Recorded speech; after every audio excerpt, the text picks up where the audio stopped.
Sabotaggio nel corso della notte al cantiere della pista olimpica di bob slittino e skeleton di Cortina d'Ampezzo, nonostante il servizio di sorveglianza garantito da vigilantes e forze dell'ordine in barba a telecamere e fotocellule anti-intrusione.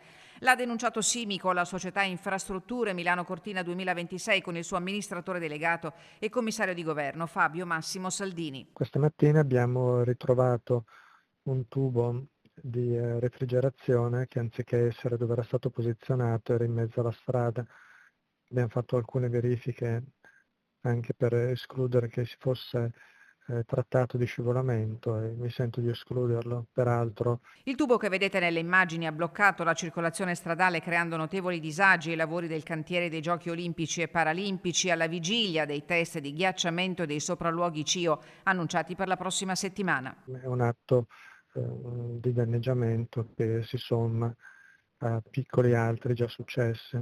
Aumentiamo l'allerta, non pregiudicherà lo svolgimento della preomologazione e non ci sono danni significativi. Le reazioni, tutte di unanime condanna, non si sono fatte attendere. Se i signori del no, come è avvenuto per la TAV e altre opere, pensano di bloccare il progresso in questo modo, inaugurando una stagione di terrore, si sbagliano.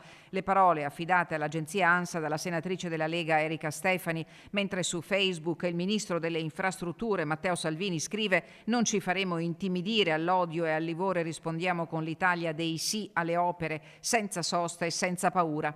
Di atto vile, ingiustificato, ignobile e di puro terrorismo non solo contro l'Italia ma le Olimpiadi parla il sindaco di Cortina Gianluca Lorenzi. Il sabotaggio è stato denunciato alle autorità competenti. Dovremmo aumentare la sicurezza e anche essere più attenti a quello che facciamo.